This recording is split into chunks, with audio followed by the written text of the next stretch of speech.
Dr. Walter Dempsey with us today.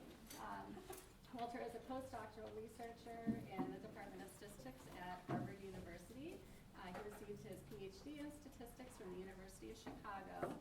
Started his postdoctoral training at University of Michigan with Dr. Susan Murphy, who many of us here have collaborated with. In the fall, Dr. Murphy moved her team out to Harvard, and so Walter went along with her, and so now is out at Harvard University. His work focuses on developing and analyzing methods for joint modeling of longitudinal and time-to-event data. He's going to be talking to us today about his work with just-in-time interventions. So, welcome, Walter. So thanks for the invitation. So my background's in statistics. I'm a statistician by training. I like to talk in math, so if I end up going that direction, just stop me and say move back towards not talking in math. I'm totally fine with that. It's a bad habit I have, so please help me get rid of it. So today I'll be talking about just-in-time adaptive interventions. Susan in our lab called them Jedis, thus Yoda on the right. And micro-randomized trials, which I call MRTs. I'll also be talking about stratified micro-randomized trials, which I'll say stratified MRTs. You might see I'll put a little s and then MRT. Do not confuse that with a SMART. They start looking the same letters. I'll try and talk about these in the context of substance use and mental health. I'm also going to have a couple examples in things like physical activity, just to get you sort of the basics of how MRTs work, and then slowly work up into more complicated examples. So the outline, I have roughly an hour and 15, so I thought I would start with just a review of adaptive interventions. The reason being that these just-in-time adaptive interventions you can think of as extensions of that adaptive intervention framework. Then I'm going to talk about micro-randomized trials, which are an experimental design to collect data and answer scientific questions about just-in-time adaptive interventions. And then the last part, I'll talk about stratified MRTs. So the stratified MRT is the part that where things get a little bit more complicated, but if you build it up in this way, I think it'll all make sense. So a quick review of adaptive interventions. So what is an adaptive intervention? I'm going to just start with what it is not. It is not an experimental design. It is a treatment design. It seeks to accommodate heterogeneity in response to treatment. The intervention options are adapted to the specific and changing needs of the individual. And so I'm going to do a really, really quick example using this adaptive drug court program, which some of you might be familiar with, and where the goal is to minimize recidivism and drug use, and this is operationalized by graduating from a drug court program. And I apologize if I'm going to cough a lot. I have a cold, so I will cough and pause every so often. But I have cough drops and water, so we'll be good to go. All right, so initially individuals were assessed for risk, so they were either assigned to low or high risk at an initial court hearing. After that, you have individuals who have low risk. They are assigned to as-needed court hearings plus standard counseling. High-risk individuals are assigned to biweekly court hearings plus standard counseling. After a period of time, about a month, individuals were assessed for both their response status and their compliance status. Responsiveness is if the treatment's actually working, so you're going to see individuals will have negative urine specimens, and they're going to be attending their sessions. Compliance is an issue. Non-compliance, however, is if you're responding to treatment, meaning that you actually are not seeing these urine specimens coming back positive, but you're not showing up to the court hearings. So what we're going to do is, if you are non-responsive, we're going to increase the treatment to intensive clinical case management from standard counseling. If you're non-compliant, you're going to go from as-needed court hearings to biweekly court hearings. And so you can think of this as a sequence of decision rules. At each time, you assess response and compliance status, and then depending on those values, you move along this sort of tree. The one I'm just going to focus on right now is this non-compliance status example that I just mentioned. So the decision rule starts every 30 days. We're going to assess compliance status. If the compliance status is no, then I'm going to intensify supervision. Else, if compliance status is yes, I'm going to maintain supervision intensity. Now the reason, it's on a timer, I guess.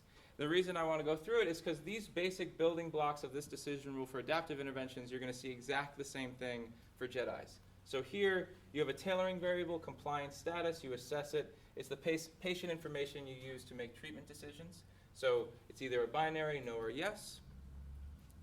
You have the intervention options, type or dose. Here, you either intensify supervision or you maintain supervision intensity. You have the decision rule, which is at every so often you assess an if-then statement. So you have this whole thing here. And the part that I want to point out, the most important part for jumping from AIs to JEDIs, is the decision points. So we assess the compliance status every 30 days. Does anyone know why this is on a timer, or how to get it off this timer? Let me see. Okay, I will.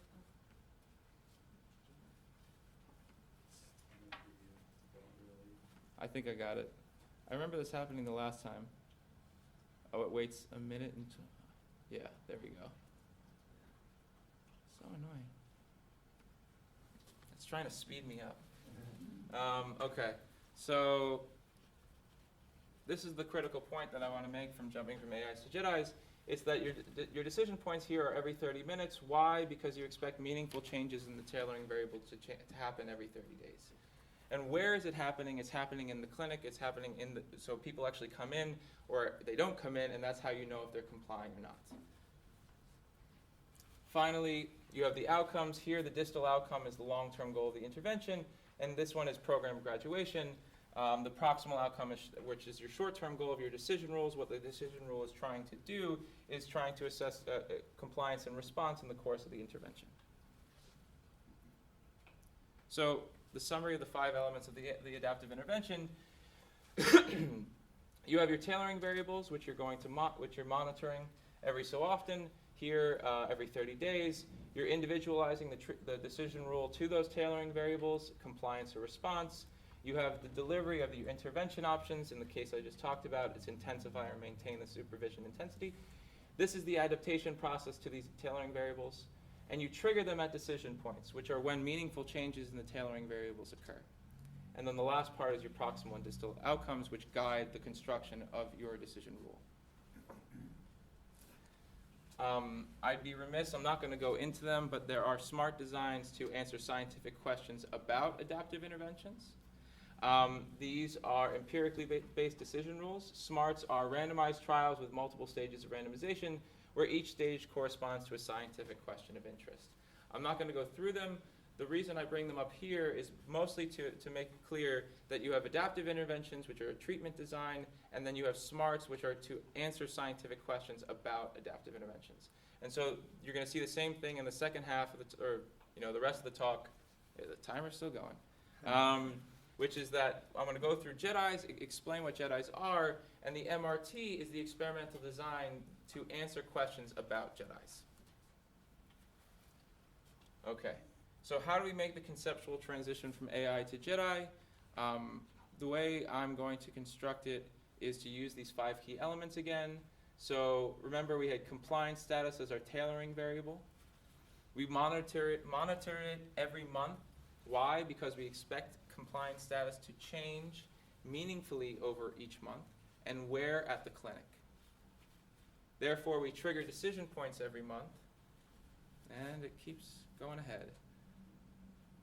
So what if, I'm going to get so mad. So what if we hypothetically change from compliance status to craving? Okay, I need to pause it again. Does anyone know how to select all the slides maybe, and then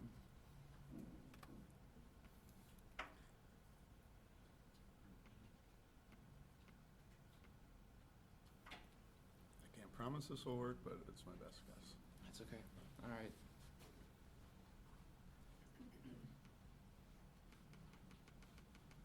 Whatever duration is, I'm just going to put it as high as humanly possible, and maybe that will also help. We'll see if that works. Okay, so we have our tailoring variable of compliance status, and I'm going to switch it to craving. So when we switch it to craving, how often should we monitor it? Well, what I think is you should probably monitor it every minute. Why? Because meaningful changes in craving are likely to occur very rapidly. This is opposed to compliance status, the previous example. And where do we measure it? Before it was at the clinic, and now we're going to need to measure it in the natural environment of the person. Why? Because we expect changes to likely occur in the natural environment of the person. Craving is going to change every minute and in their natural environment. And therefore, it's still going to do it, but that's okay. We're going to need to trigger every minute decision points in this example. And we need the intervention options. Remember, the intervention options before were intensifying or maintaining the supervision level. And here, the intervention options need to be both timely and ecological. They need to be able to be sent to the person in their natural environment. So the tailoring variables, in general, will expect rapid and meaningful change over short time frames in the just-in-time adaptive intervention framework. So you can think of a few days, hours, minutes, even seconds, and in their natural environment. So craving. The other examples I'll give 3 or 4. One of them will be stress, you can think of. We need to therefore monitor these in a rapid and ecological manner.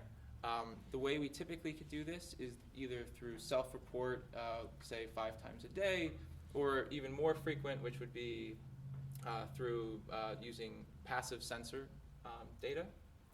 And therefore we need to trigger decision points in a flexible way, and the intervention options need to be both timely and ecological. Okay, so how would we achieve this? Well, Billy has this picture which I really like. She talks about it as a therapist in the pocket. So you have your overalls on, and you have this little therapist who pops out and sort of monitors your craving continuously. And it decides whether and how to intervene based on the level of craving. And he delivers the intervention as soon as craving occurs in your natural environment. But the other thing which is as important as monitoring craving is also monitoring your context. So you can think of context as whether you're currently driving, because if the intervention options are text messages, we should not send you text messages while you drive. But you could also think of weather or other variables that are as important. So in the case of a physical activity study, if the messages are about going for a walk, you would not want to send them on a walk if it's currently raining. And so it's really important to monitor the context. It ensures that the context enables the person to receive and employ the intervention. So of course, we can't afford to put a therapist in everyone's pocket, so we're going to replace them with a phone in the pocket. And this will allow us to monitor continuously the person's status and context. Of course, it can be a phone plus wearable sensors, but the idea is to replace the therapist with phones and sensors. You have a wide range of embedded sensors in your phone. You have accelerometer, you have a camera, you have GPS, you have microphone, you have a touch screen itself. You can augment these with wearable sensors. So any of you wearing a Fitbit currently, you can augment with a Fitbit. In the Sense to Stop study I'll talk about, you can monitor things using a chest band. We also have ecological momentary assessments. These are self-reports administered through the phone every so often throughout the day. And we also use the phone to deliver the intervention options as soon as needed and in their natural environment. And so this is all possible through advances in mobile and wireless technology. So what is a JEDI? So let's just go through it. It is an adaptive intervention. It has the same 5 key elements as before. The goal of the adaptation is to provide the right type of support at the right time while minimizing waste and disruptions. Here, the timing is event-based. It's unexpected. So when you hear timing, some people might give the example of, say, medication. If I know that you're supposed to take medication at 2 p.m. every single day, that's not the type of event-based timing I'm talking about. Because I know at 2 p.m. every day you're supposed to take medication. As opposed to in the case of craving I was just talking about, craving, I don't know when you're going to see spikes in craving, so that's more of an event-based timing. And here, this is time is salient when it's running out. That's the basic idea.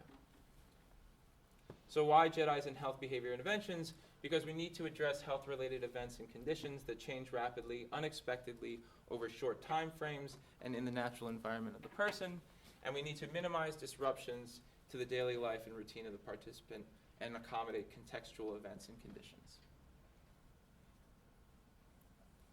So this sort of motivates the Jedi in our setting.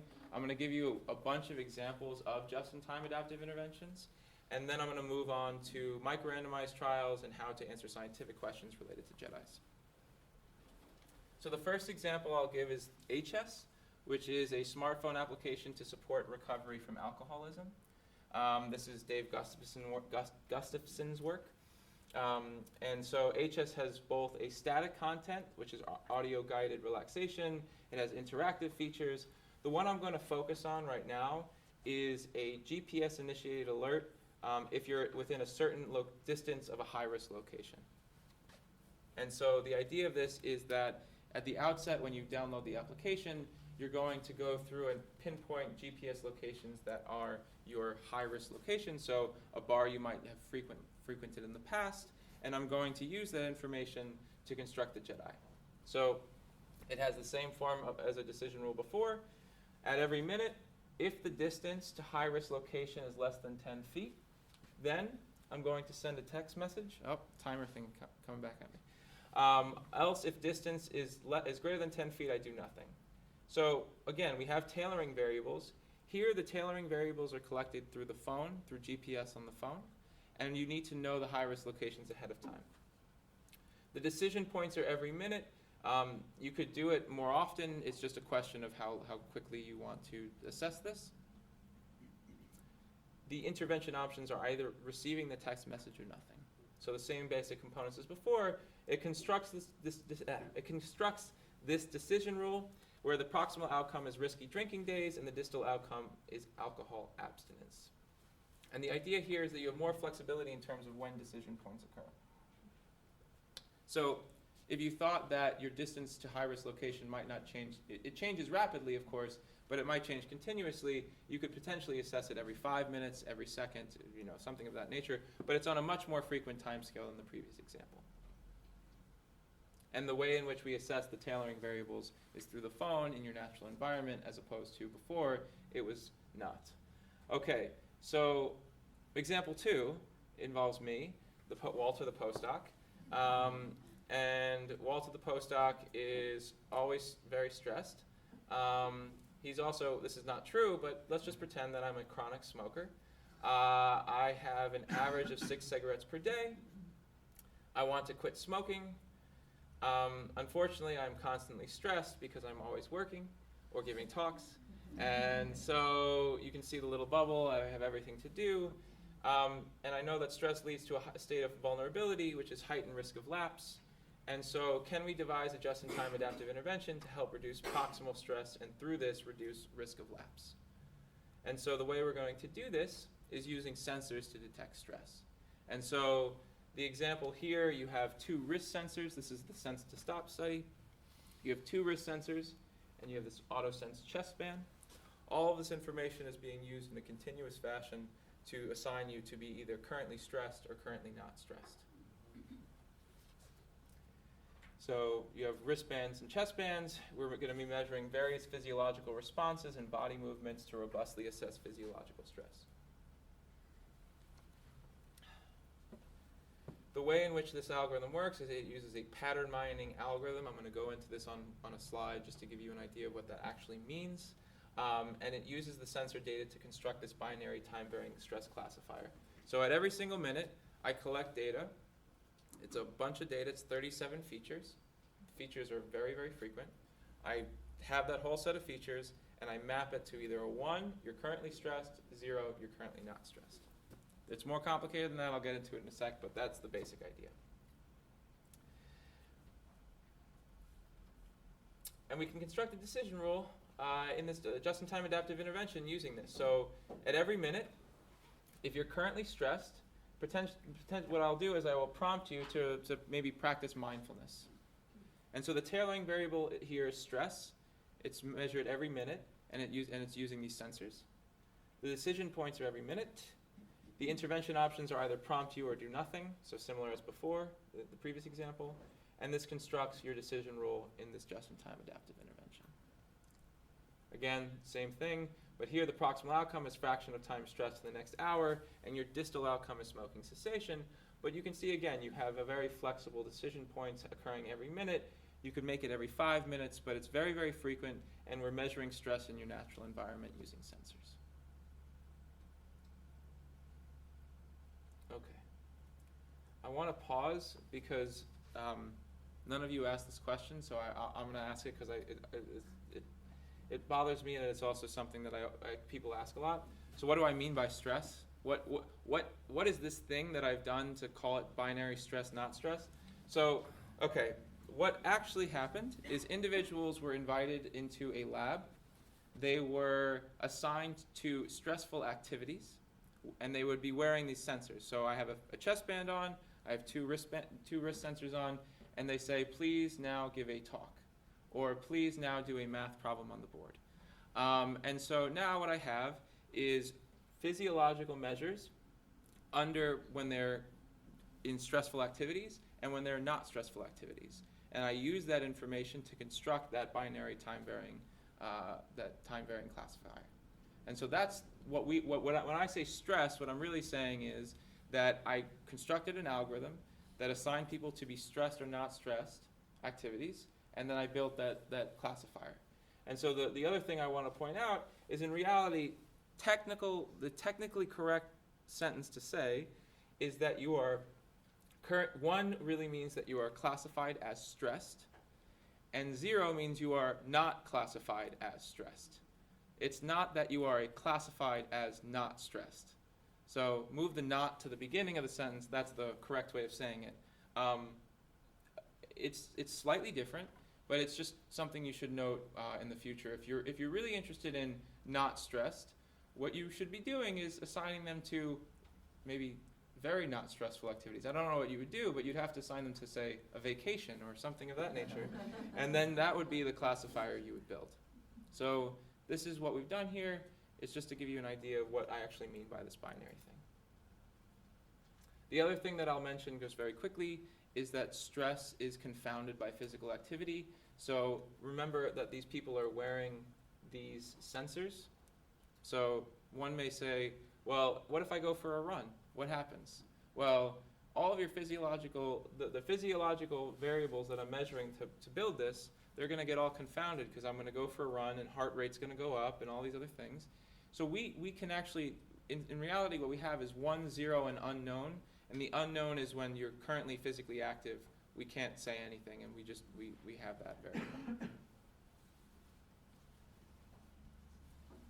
Okay. So I just want to establish this sort of common theme of the examples I've done, because in the next 2 examples you'll see the same thing for these just-in-time adaptive interventions. So the overarching goal typically is to define these risk times via analysis of observational no treatment data. So in the case of the stress study, what I did was I collected observational data, no treatment data, where I assigned people to stressed, no stressed, and that's how I defined risk times, and by that I mean stressed or not classified as stressed. In the next couple examples, you'll see that the risk times are defined differently. Yes? So this defining risk time, this is done individual by individual. You don't have a group profile. This is a risk level, and this is not. Yeah, so it depends on which study you do. So typically, in the previous example, the stress, the way that they define the classifier was person-specific because they had a burn-in period.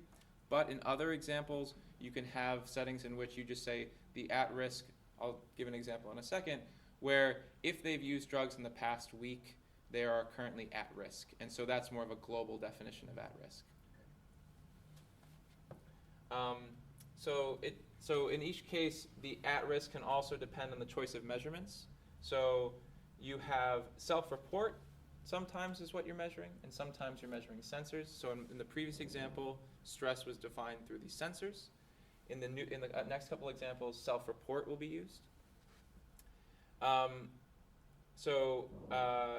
They are, and we also want to make sure that these are rapidly changing in the natural environment. The next phase is to model or to predict or detect detect these risk times. So in the case of the sensor example for stress, I had to build a model to detect stress. Potentially, if you're interested in other types of risk times, you will need to build a model to predict the risk of lapse, or potentially predict the risk of, in one of the examples, suicide ideation. This is a whole sort of pipeline of things that you'll have to do. Then you have defining the JEDI, or the just-in-time adaptive intervention. These are the things that you're interested in doing. And then the last part, you may define the JEDI and walk away. For example, if you have an ethical bound on, so in one of the examples for suicide ideation, there might be certain thresholds at which you just know you have to do something. So if they report that their ideation intent and ability to act are all at the highest level ratings, you're going to do something. Other times, there's sort of a question, should you provide treatment or not? And so the last part is to use a MRT design to answer these critical intervention science questions of, is there an effective treatment if the individual is currently at high or low risk? So this is sort of the pipeline through which I'm sort of thinking through things. Okay. So the next example I'll give is a recovery support services study that's by Chris Scott and Michael Dennis in Chicago. So they have a couple of studies like this. They actually, in the previous ones, they used the HS program by Dave Gustafson. I'm not sure if the new study uses HS, but it's a 6-month study of 400 adults enrolled in substance use disorder treatment, recruited from treatment centers in Chicago. It's a 2x2 factorial design. You have sort of two conditions. You have the self-report, which is 5 times a day. You are randomly chosen to self-report where you are, how you feel, who you're with, and how those all affect your recovery. And then the EMIs, which are a suite of intervention options they provide you with that can potentially help you with your recovery. So the 4 conditions are self-report only, EMI only, you get both self-report or EMI, or you're in the control condition without self-report or EMI.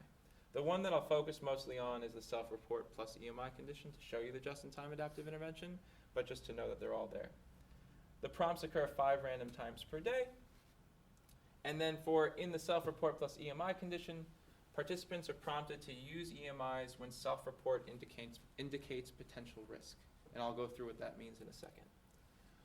All groups have access to standard recovery support, and then the EMI and phone usage are monitored for all participants in the experimental condition. So basically, if you're in the control condition, you do not get any phone, so we cannot monitor your usage of the phone.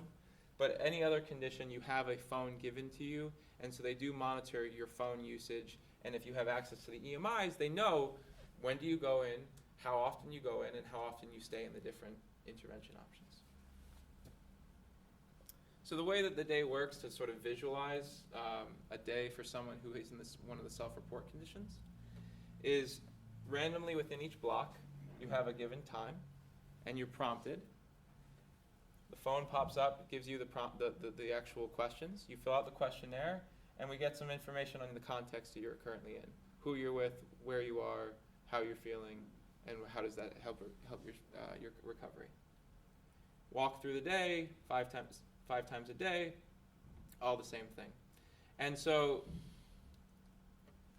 the star represents, these are potentially times at which you've seen that their reports have indicated that they're at risk. And so we have a JEDI here again, which is now not at every minute, but at every self-report, so 5 times a day. If you are at risk, oh, there we go, then you're going to be assigned to a prompt to use the EMIs. Else, if at risk is no, then you do nothing.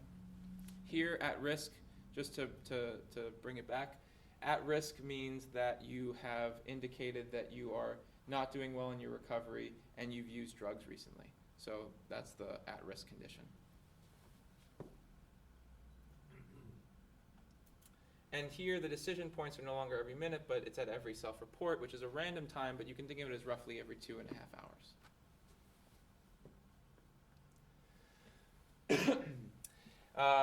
The intervention options are to prompt to use the EMIs or do nothing.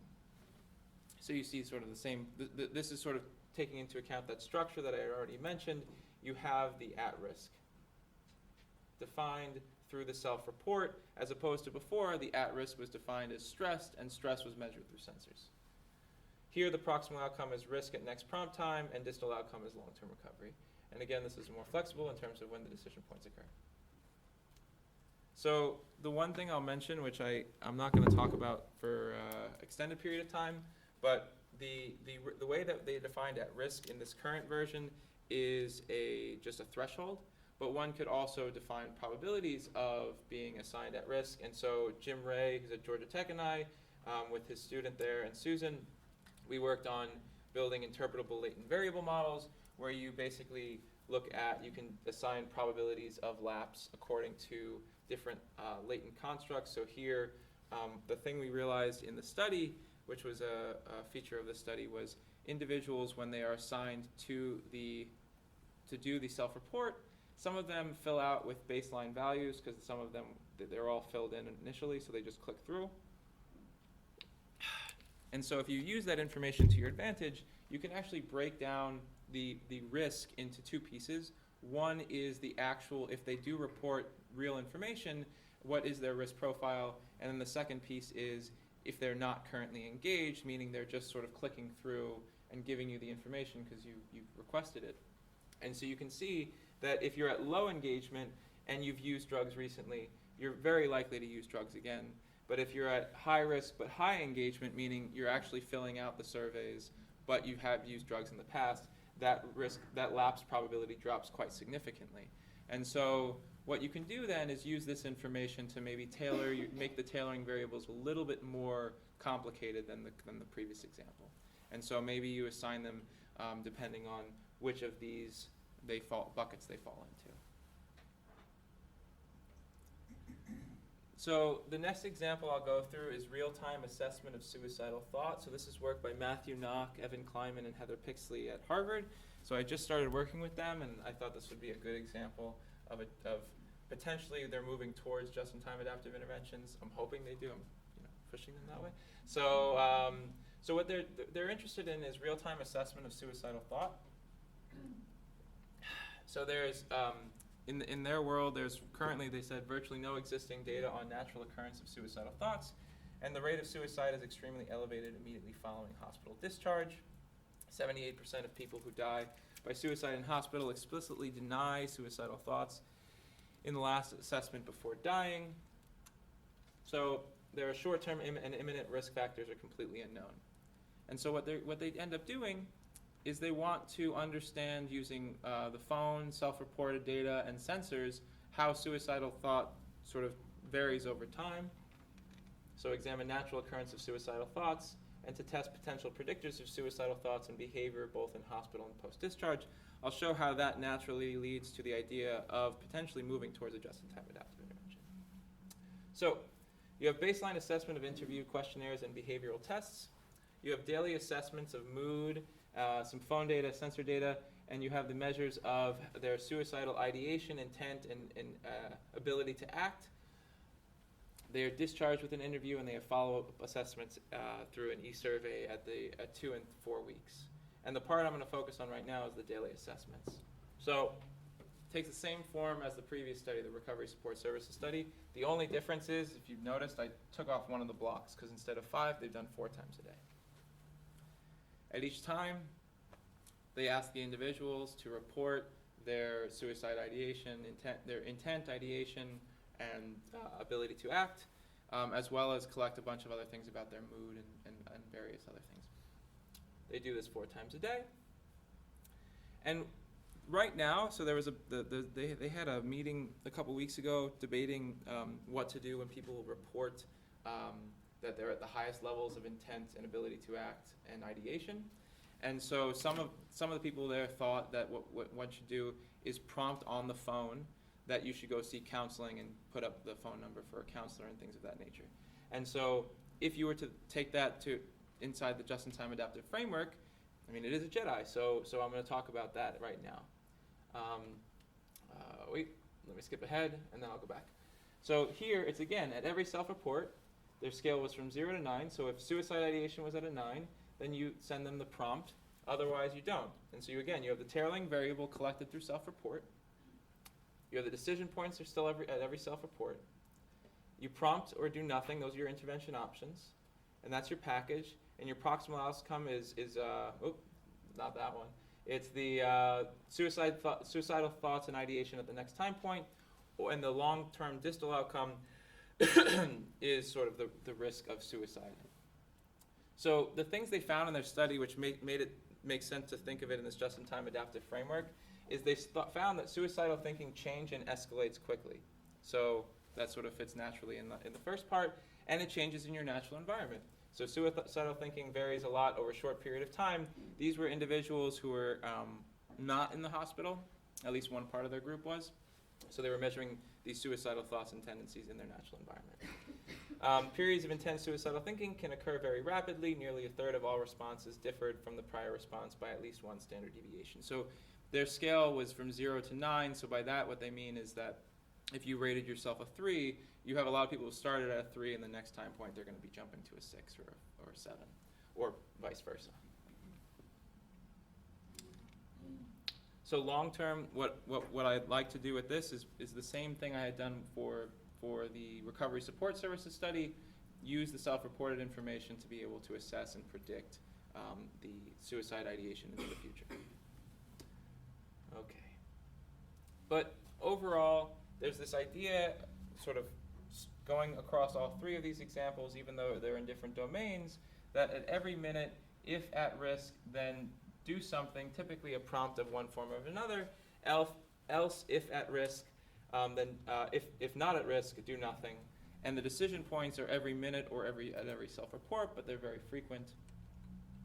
And they build this decision rule as such.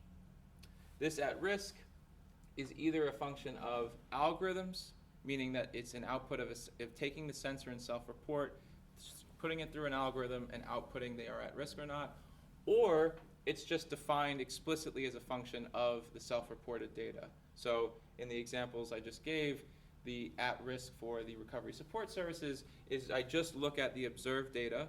If their rating is, if they've self-reported data above some threshold and they've used in the past, I'm going to say they're at risk. So at risk is a very flexible thing. If you need to define it using algorithms, you talk to someone like me, or a bioinformatics person, or a CS person, maybe me, talk to me, no, I'm just kidding. But elsewise, you can also define it to just be something that you've observed explicitly.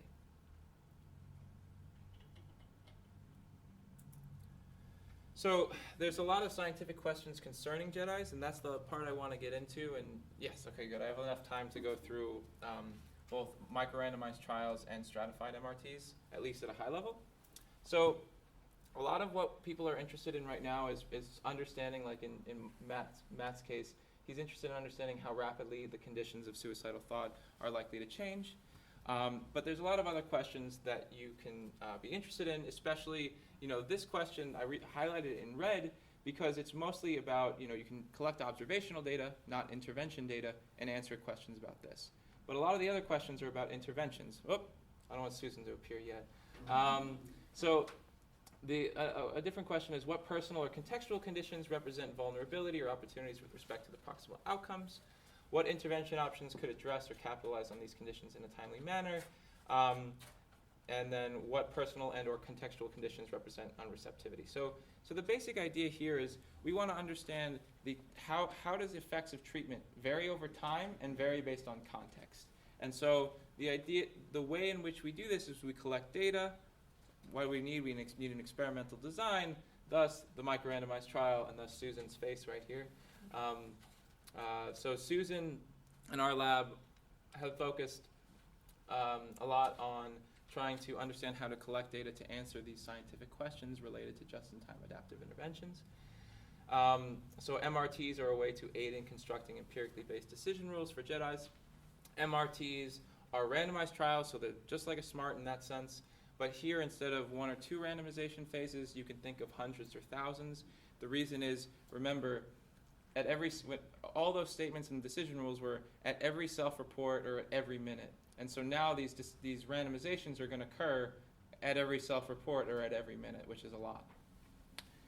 And at each decision time, participants are randomized to treatment option if available. And I'm going to get very, very briefly into availability, but we could talk about it more if you'd like. So I start with Heart Steps. It's a physical activity study. I know I want to talk mostly about substance use and mental health, but it's the most basic example, so I think it's much easier to grasp. The aim is to promote physical activity. There's 5 decision times per day over a 42-day study. This is Peja Klasna's study. He used to be at Michigan. The treatment is delivery of a lock screen activity suggestion. That activity suggestion depends on your context. The example I was giving before, if it's raining outside, it doesn't tell you to go for a walk. There's a whole bucket of things, and there's a whole protocol for how they build these messages. It's pretty interesting. I won't go into it, but again, if you want to talk to me after, I'll be happy to tell you about it. You're randomized to send on average 3 interventions per day. So you can think of it at every single time I'm going to flip a coin with probability 0.6 I send the message. Suggestions for physical activity are tailored to your context, as I said, and so I'm going to walk you through a day in a person's life, day 14. So the way that works is that, again, you have these buckets, as before.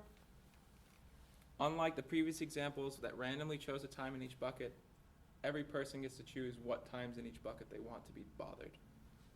Why? Because we want to make sure that they're available for these interventions. So the way it works is that, suppose I say I'm available at this time, please potentially send me a message then. This little guy steps out of your pocket, looks around, looks at your context, and decides you're actually unavailable because you're driving to work, let's say. So I'm not going to even randomize you to an intervention. You're unavailable. I'm going to leave you alone. On to the next time point. And so you walk to the next time point. Little guy steps out, looks around, decides you're available, and that I'm going to prompt you. So it says, look, this person's not driving. They're not currently walking. And so they're available. What should I do? Flip the coin. With probability 0.6, it comes up a heads. Okay, I'm going to send them a message. And the other thing that this guy has to do, so it first assessed availability. Now it has to go back out in the world and check your context to say, is it nice outside? Is it, a rainy day? Are you at work? And so what message should I send? So it continues to do this, but let's say at the next time point it says you're available, but it decides to not prompt you, and then it continues. So this sort of process makes sense? Basically, the only point that I'd like to just reiterate is that this guy steps out both to assess availability and to assess your context. So those two pieces are sort of used in different ways, but they both matter a lot. Before you look at the math, what I want to point out is what is the question that HeartStips is really trying to answer? Well, it's trying to answer, do these intervention options impact the proximal outcome? So the way the proximal outcome here is defined, I try to make it visual, is that every single time point, you sort of take you use the Fitbit to measure step count. So if any of you know, when you're wearing your Fitbit, it'll record steps every minute. And so we take that Fitbit amount and say, okay, well the 30-minute step count after that, that's my proximal outcome. It's log transformed, but in reality, don't worry about that part. And so the question is, if I sent you a message versus I didn't send you a message, should I expect this value here to be bigger than this value here? Now, of course, that'll depend on if the context changes quite between these two. That might matter a lot too. But for now, just think you're in the same context. It's the same day. The times are not that different. Is the intervention effective? And so the conceptual model is, you can think of it as, I have an outcome. I have a sort of a baseline piece that has nothing to do with treatment, and I have a piece that has everything to do with treatment. And so the piece that has nothing to do with treatment, I'm going to denote it by this thing. Just, you see it anywhere else, this is the not treatment piece. And it can be a function of, say, a constant, so there's just an amount that you always walk. It might be a function of how much you walked previously, because if you're currently walking a lot in the previous 30 minutes, you're likely to walk a lot more in the next 30 minutes. And it might be a function of the day, because in these studies, these people, when they get recruited, not in the future studies, you'll have people who have had, say, a heart attack or some heart disease problems, and so they're very motivated initially. So you might just see a trend in their step count because they're very excited to I'm going to do better, and so, but over time maybe that will go away, and so you're going to see a time trend. And the second piece is everything to do with treatment. And so maybe we think that treatment is a function of a constant. So when I provide you this little ping, you see a jump in your step count, and then maybe that jump in your step count varies with time. So maybe the intervention is really effective, and then over time it dissipates.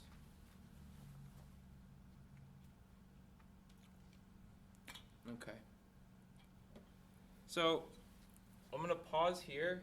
This is one of my 3 math slides. I thought I would talk about it because I think it's important to go over just a little bit and what we're doing, and because embedded in it, if you think of this as a sort of as a model, that's fine. But the treatment effect, the way we define it, is a little weird if you're used to more classical clinical trials. So in a classic clinical trial, I assign you to treatment at the baseline, or I don't assign you to treatment. You get pill A, I get pill B, and then you give that, and life goes on, and you see what the effect is.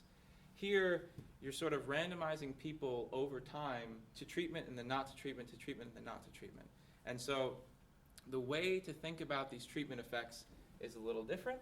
So this, you can just think of, the first term here, as if I tell you the history of this person, so all the data I've collected up till now, and I provide you treatment, versus same history, but I don't provide you treatment. So that little guy in there is, for this person, given everything I've seen on them, I give you treatment versus not. That's the thing I'm interested in. What we end up doing, it's called, we're looking at a marginal treatment effect.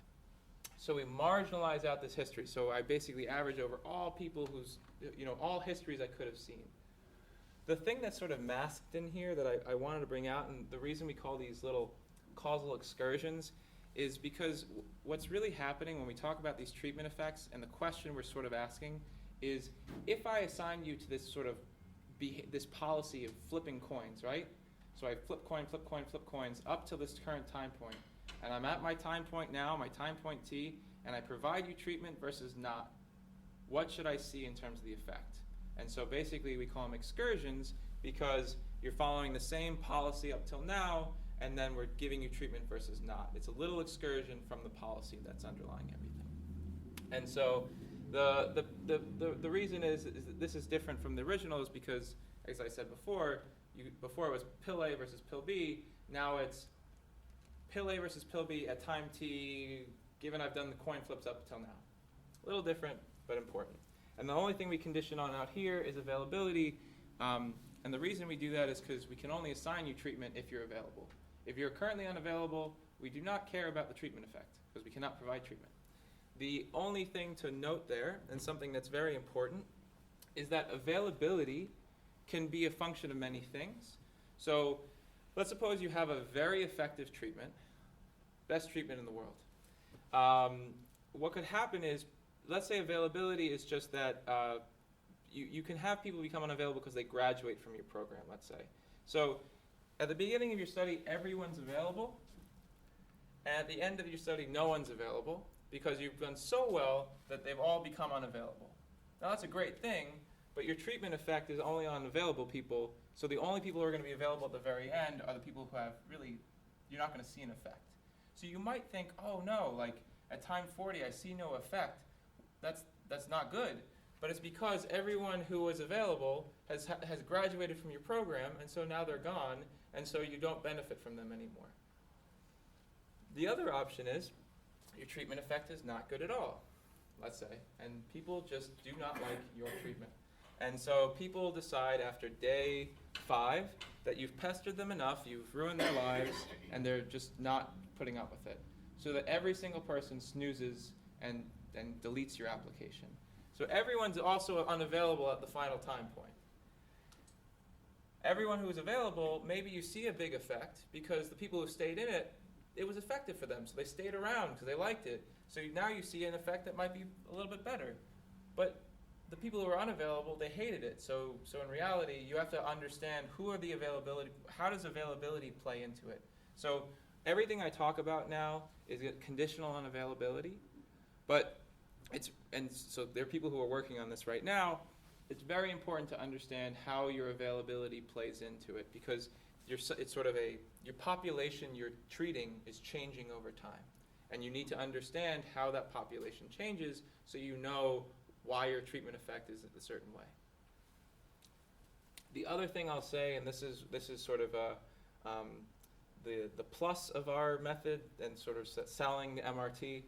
But if you're a person who's done smarts, you kind of know this because it's a parallel there, is that when you do randomization, you benefit because you don't need your models to be all correct. So there's this idea that, I walked around and I pretended with this conceptual model. I walked in with this conceptual model, and I had this model of how people look not under treatment. I think that past 30-minute step count matters, and I think that there's a sort of baseline of steps, and then maybe over time it moves around. Now, if the model were correct, if this was the exact way that everything works in the world, nothing I say would matter, and this would be fine. You'd fit the model, you walk away, you go, hurrah. Now, we all know that it's probably not right. It's very noisy. You're probably not going to nail that model. And what randomization affords you is you don't need to get that part of the model correct. Randomization allows you to pretend it's a working model, that you're just trying to do a good job getting that model to be correct, and you can still assess treatment effects in those settings. There is a cost. So I said the good thing. Now I'll say the not great, the second thing. So the cost is that some people, might not come up here, but statisticians will say, oh, Walter, I looked at your estimating equation and you don't try and model the correlation structure, which is, okay. But the problem is if you try and do some more modeling and you try and do better jobs, there are certain things you can't do with our methods. And so that's just something I point out. You can just think of it as there's a positive and there's a not good thing, and you just need to be aware of that. Yeah. Yeah, hi. What do you do with intent to treat? People you're sending the things to fill out, you're intending to treat them, they don't do it. So the way that they get bucketed is they do this. You can think of this as intent to treat in the sense that if we assign you to treatment, we're not measuring if you get the treatment. We're just saying we've sent you the message. So all of the stuff we've done is intent. Now, two things can be embedded in there. One is technical failure, and so we thought we sent you the message and it didn't get it to you. That will be embedded in here. Also, if you didn't walk, we don't know if you walked or not, but we can measure the step count, so we can sort of get at that number as well. Yeah, no, it's absolutely, yeah. This is in the classical sense, I guess, it's sort of an intent to treat, because we've assigned you to treatment. We know that the program should send you that treatment, but then whether or not you follow through on that, it pops up on your phone. We don't know. We are ignoring we're not conditioning on you pressing, okay, got it, I'm going to do it, or okay, I'll take those steps. We're just saying, I've sent you a message, I haven't sent you a message, and that's that. Okay. Any other questions on this before I?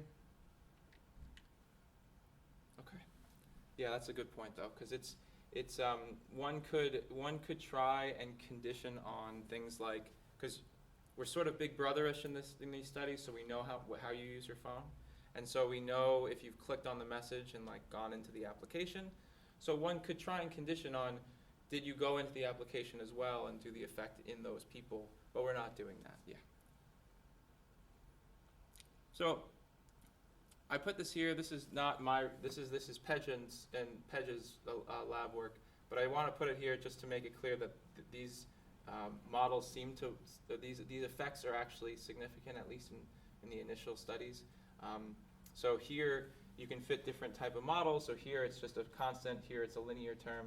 And if you fit the linear model, you get some nice conclusions, which is you initially see a big jump in steps by sending these messages. People are excited by the messages. They like it. Over time, though, this linear term is negative, meaning that it makes perfect sense. At the beginning, day one, I say, hey, I'm going to send you messages to walk. You go, sounds great. Just like Fitbit, when they send you the you have not hit your step count, you're like, I better do that. And then by day 30, you're like, I'm throwing my Fitbit away. And so just like us, we have this effect dissipates. And so it deteriorates with time, primarily, so something I don't want to talk about too much, but there's two types of messages. Active messages, go for a walk, and anti-sedentary. Anti-sedentary are like stand up and jiggle your arms. Probably not that language, but move around very briefly. And so if you only look at active suggestions, that's where the effect is. Now, this whole discussion was around the impact of these interventions on just this marginal treatment effect, the step count in the next time period. I have not assessed anything with respect to context, like weather or week versus weekend. You can do all of that, and you can assess that using these models. I'm not going to talk about it here, but just to be clear, if you're interested in the treatment effect and you're saying, does the treatment effect depend on week versus weekend? The answer is yes, but also you can do that in these models. All you're going to do is make this model much more complicated, which is fine, and the effects that you're interested in become a little bit more complicated because you're going to condition on those contextual variables. But the reason I stopped there is because the basic points all stay the same. Okay. I stole a slide from Billy because I really like it, and I told her so. But with my last 20 minutes, yes, okay. I'll try and do it in 15, and then we can leave 5 minutes for questions. I'm going to talk about the stratified micro-randomized trial. So that was all MRT, coin flips over time, a lot going on there, but the basic idea is I coin flip over time, I have to deal with availability, blah, blah, blah, but I'm interested in time-varying effects, and I'm interested in marginal effects. Here, what I'm really interested in is something slightly different. So if you remember my sense to stop where I was talking about stress and wearing the chest band and the wristbands, what I was interested in there, I built a just-in-time adaptive intervention when I assigned them to be stressed. So I said, if every minute, if they're currently classified as stressed, prompt versus not. But in reality, there's a lot of questions about what's the best time to prompt people with these messages. Is it better to prompt them when they're currently stressed? So they're at heightened risk of lapse and heightened risk of smoking. Or, but the issue with that is that they're currently cognitively burdened. So if I'm currently stressed out from giving a talk, or I'm about to give a talk, I might not want to receive a reminder to practice mindfulness because I might throw my phone into the wall. Instead, it might be better to reach out to them when they're not stressed, and so they have actual cognitive capacity, but they're actually further removed from the risk times. They're at lower overall risk, but they're more cognitively aware. And so this motivates the Sense to Stop study, which is the goal of smoking cessation support. This is the design which I worked on is called a stratified randomized trial, which I'll go into in a sec. You have stress presents risk of lapse. Participants wear the chest band I talked about and the wristbands for 10 hours per day. You robustly assess physiological stress using them. Remember, stress, it's classified as stress and not classified as stress is detected, and you want to send them a reminder to practice mindfulness. And the question here, so the previous question was all about, is there an effect of the intervention when just over time? So if I send you the intervention versus not, is there an effect? Here it's a slightly different one. It's, is there an effect, but is the effect moderated by the fact that the individual is currently experiencing stress or not? And the reason this becomes an issue is because people aren't uniformly stressed over the day. You're not stressed for 50% of the day and not stressed for 50% of the day.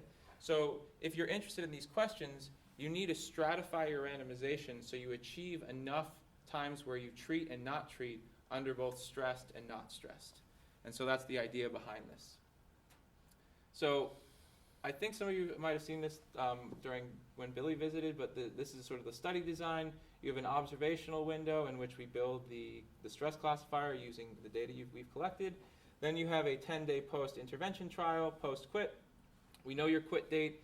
You have some additional treatments, which I'm not going to go into, but it's a 10-day period. You're wearing the chest band and the wrists for 10 hours a day. These are chronic smokers, greater than 6 cigarettes a day. And so that's the part I'm going to focus on. Some math notation, but just so I just want to put it up here for you guys so you know if you see it later on what's going on. We still have the same flavor of everything that happened before. So you still have an action. You still have observations, which are all the sensor streams and all the things you're collecting. The two things that change, and the two things that I want to point out in the 5 minutes, 10 minutes that remain, is one, you have a time-varying stress classifier, this X that I care about a lot. That's what's going to underlie everything. So every minute, I'm saying you're stressed, not stressed. Classified as stressed, not classified as stressed. Availability is still an issue. Availability here, I'm going to talk about it as just, if I send you an intervention, you're not available for the next hour. I just don't want to overburden these people, so if I send you a message, I don't want to send another one for an hour. The thing that gets a little tricky here, and the difference from heart steps to this study, and something we didn't note at the beginning, but now we can't come to realize, is we've defined the proximal response. Remember, heart steps was 30-minute step count, but those 30-minute little blip windows didn't go over the next decision time. So there was a decision time, there was a window over which you defined your outcome, and then a decision time. In this world, your decision times overlap with your outcomes you define. So you define your outcome as the average amount of time stressed in the next 60 minutes, but you could potentially send a message at any of those next couple minutes. So it complicates things in how you think about treatment effects. So the other complication is, in the heart step study, you can flip a coin and achieve your 3 times a day on average constraint. Here, life becomes a little bit more difficult. We still have an average constraint we care about, so we don't want to overburden the people, so we send on average 1.5 treatments per day while stressed and while not stressed. But to achieve these things becomes much more complicated, because you don't know when they're stressed, you don't know how often they'll be stressed, and so Peng and I, Peng is Susan's graduate student, came up with a little method for doing it, building forecasts. It becomes a little bit more of a nightmare, but the basic idea is, I'm going to use, remember all that data I collected from the prior observational studies, which you always need for the most part? I'm going to use that data to build these forecasts to figure out when people will likely be stressed, and I can use that observational data to do a decent job forecasting stress times and therefore achieving the constraint. So this is sort of a plot to give you a sense of what's happening. This is just to show you that we're going to spread the randomizations out over the day. We don't want to accidentally randomize them all in the morning or all at night, so we want to spread them out, and we want to achieve the average of 1.5, so that's why it's all bundled around here. And the only thing I'll mention is, and this is something coming from a math person to the scientists, is when people say I want to achieve on average 2 interventions a day, there are many ways to achieve 2 on average. One could aim for exactly 2 and always get exactly 2, or one could aim for on average 2 and very spread out. So if I want to sort of span a big dosage, potential dosage. And so in this study, we definitely didn't want to send more than 5. And so there's all these knobs we had to put in for basically, if you're really worried about dosage problems, then we have to tune this down. If you're not, then you don't. But the basic point is, on average 2 is not enough information. You want to say, I want on average 2 and no more than 5 a day. So that's just a point to make here. Okay, so remember how complicated the treatment effect was for the MRT? Life becomes more difficult here. The reason I mention it is because it's something that will come up as you think about treatment effects in this mobile health world. So in heart steps, it was, remember, I had this little excursion from treating you, not treating you with the coin flips, and then I'm at this current moment and I treat you versus not. So that still remains here. The issue is, if I provide you treatment, you are unavailable for the next hour. My outcome is fraction of time stress in the next hour. If I don't treat you, I could potentially treat you at some point in the next hour. And so to define the treatment effect, one needs to define how do I average over that window? Do I allow for treatment to the next window or do I not?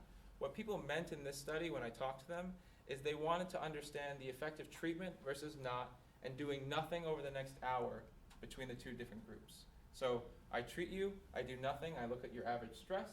I do nothing for the next hour, I look at your average stress.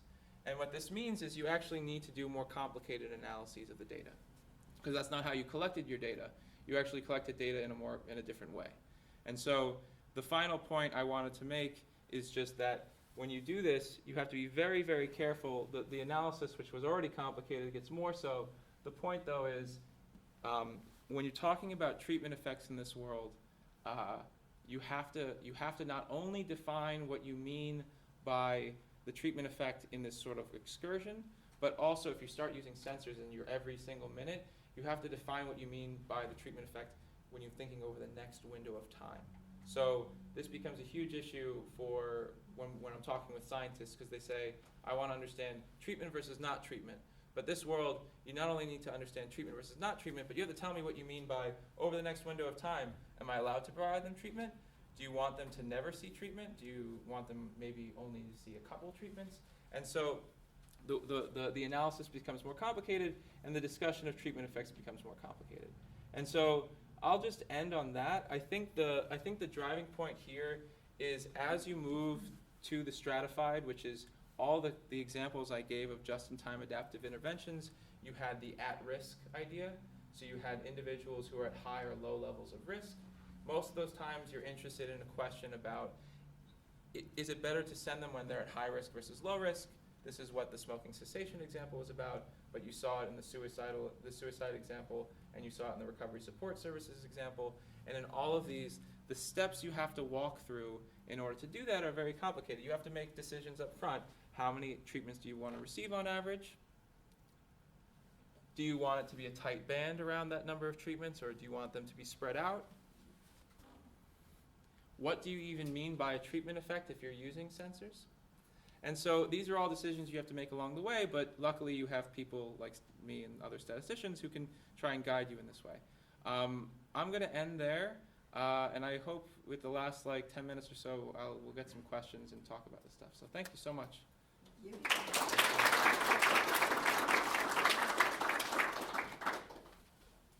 Yeah. I don't want to continue else. MS students or. Oh, yeah.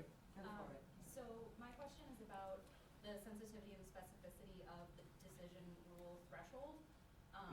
So obviously that varies based on what you're measuring, but in particular for the physiological measures, do you have any thoughts on how you can determine kind of the threshold between not classified as stress and classified as stress? Yeah, so it depends, as always, but I'll give sort of so the way that they thought about it was they wanted to do a decent job in terms of recall and precision and all those things for saying you're currently stressed versus not.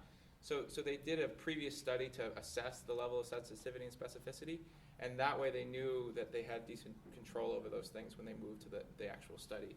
The issue with, let me move to I want to get to the slide where it has the if-then statement. If you're interested in assigning it for different levels, so I want to get to the stress one, I'm sorry. So, I thought I made it. Yes, okay. It'll probably start running ahead again. So in this example, when I say the binary outcome of stress, right? The issue there is that you really want it to be talking about it being confident in being stressed versus not confident in being stressed versus or confident in not being stressed or not being classified as stressed. And so there, all of the sensitivity and specificity was done on the observational data sets, and so you feel very confident there. If you move to at risk based off of probabilities, you can do bucketing, and so instead of being above or below and that's that, you can bucket them into different levels that you feel confident about, and then look at those separately. So you don't need to dichotomize all the time. The reason they wanted to do that is just because of the study they were interested in was stress versus not. If you have more of a probability, like this at risk here, if this is more of a probability, do I threshold it, do I not? One could instead do, like what I did, where you have maybe different buckets. And then you don't have to worry as much about what you're talking about. But you're absolutely right that you need to do a lot of, this is why I had in the slide where you had the different steps.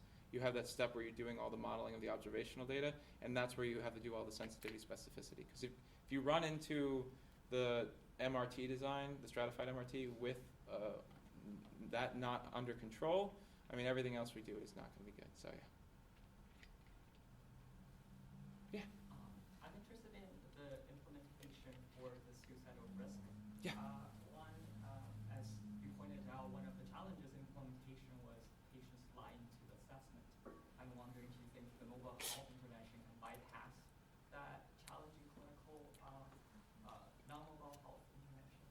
I don't know if I have I'm not gonna make a grand sweeping yes, no, but I'll say that, let me see what would be a good way to say. So the reason in the recovery support services study that we it took a while to detect that, but I basically looked at the data, realized that a bunch of people were just going through. You record a lot on how quickly they actually fill out these surveys. You observe the amount of time it took them to go through it.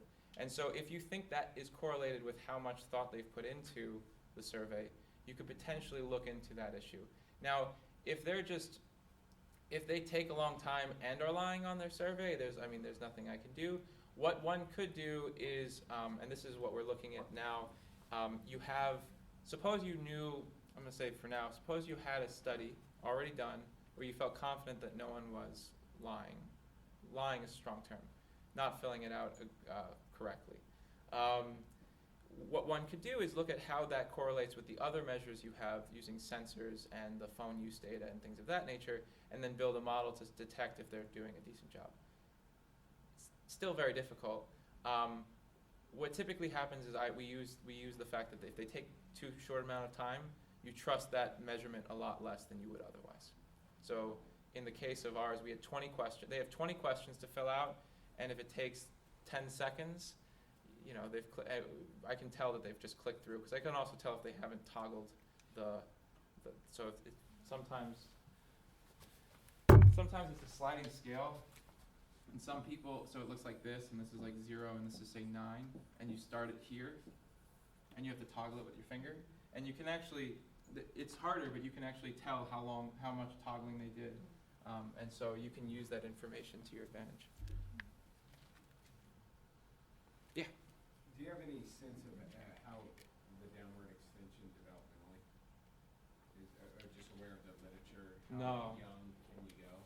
For which one? For the Just anything where you have a mobile enabled device. Oh, prompting a kid. so there tends to be, if you go to, okay, so Matt's study was split into two groups. One group was a electronic internet group that was all adults, and then the other group was at-risk youth.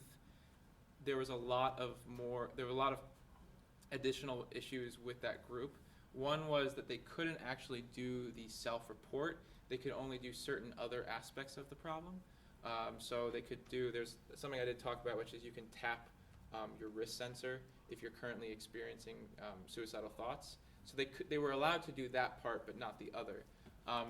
For the most part, all of our other studies are non-adolescents, but in terms of technological, like not the IRB ethical issues, but just the technological, a lot of the kids are much better than so that's never an issue. They know how to use all this stuff much more than me or anyone.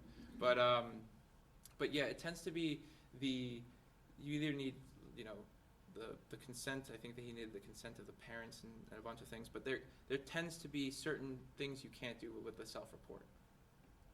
At least in some of the studies I've seen, when they just shy away from that part. Yeah. Yeah, I have a quick question about the decision points. Yeah. So, you talked about these event-based decision points, but when you design a study, do you have to first decide how many times you want to measure a person over throughout the day, and also how often do you want to make a decision, like every 5 minutes or every minute? Yeah. So you have to decide that in advance. Yeah, so typically you'll like with Matt's study, he did it for just understanding the sort of patterns of suicidal thought, but it allowed you, if you're interested in an intervention aspect after that, you have that data now to understand how quickly those changes occur, and so you can use that so you typically need prior data to understand how quickly those changes occur. So in the case of stress, we know it, from prior data sets it was occurring pretty much every minute or so, thus the sensors and thus the sort of sensor suite. With the risk population for the recovery support, the risk changed week to week enough, but not every 2 hours the risk stayed relatively, it wasn't constant, but decently constant. And so you could get away with self-report every 2 hours or so. It also is a function of how much burden you can put on them. So if you sort of want to monitor them in the least burdensome way, that allows you to measure the thing you care about. So if self-report is very burdensome, which for me it is, but I don't, I'm not sort of extend all the analytical methods, and you need to, I think the randomizations are still okay. It's just the methods for analyzing the data need to be adjusted for that kind of structure. So the coin flip idea still can work decently well. It's just you need to now worry about the interplay of the effects between individuals. Yeah. So I'm interested in, you made a couple points about just sort of the fatigue of getting a message 4 times a day to go for a walk, and after 30 days it's no longer motivating. Do you know of anyone looking at any sort of creative solutions to that, whether more personalized messages? Yeah, so we've done some work on it. Typically, so we have 2 different parts of that work. One is so you've done an MRT, you have collected data. You can build what we call a warm start policy for a random individual, which is just how should you treat them given what we've seen on previous people. On that person over time, you try and understand how their context matters and how that affects should you send a message or not. We try and put into that the idea that there's a dosage that they can handle or not. It's very complicated because the data is too sparse right now to be able to detect that as much. But what we're also interested in is basically the way we've conceptualized it is there's therapeutic outcome and an engagement outcome. The engagement outcome might be multiple measures, but ignore that for now.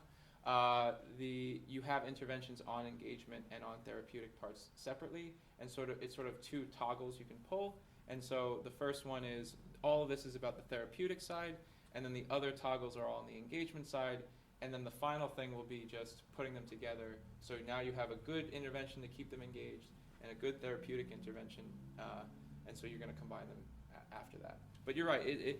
The other issue is sometimes they're not engaged because the sort of implementation's not great either. The apps, people. The apps that we're building are nice, but they're competing with whatever those games are people play on their phone. So it becomes hard in that domain. But we sort of split it into 2 pieces, and the engagement piece we're keeping separate from the therapeutic in these studies, but then we want to combine them after. So there's someone in our group who works explicitly on engagement interventions. Okay, we're out of time, but we want to say thank you so much.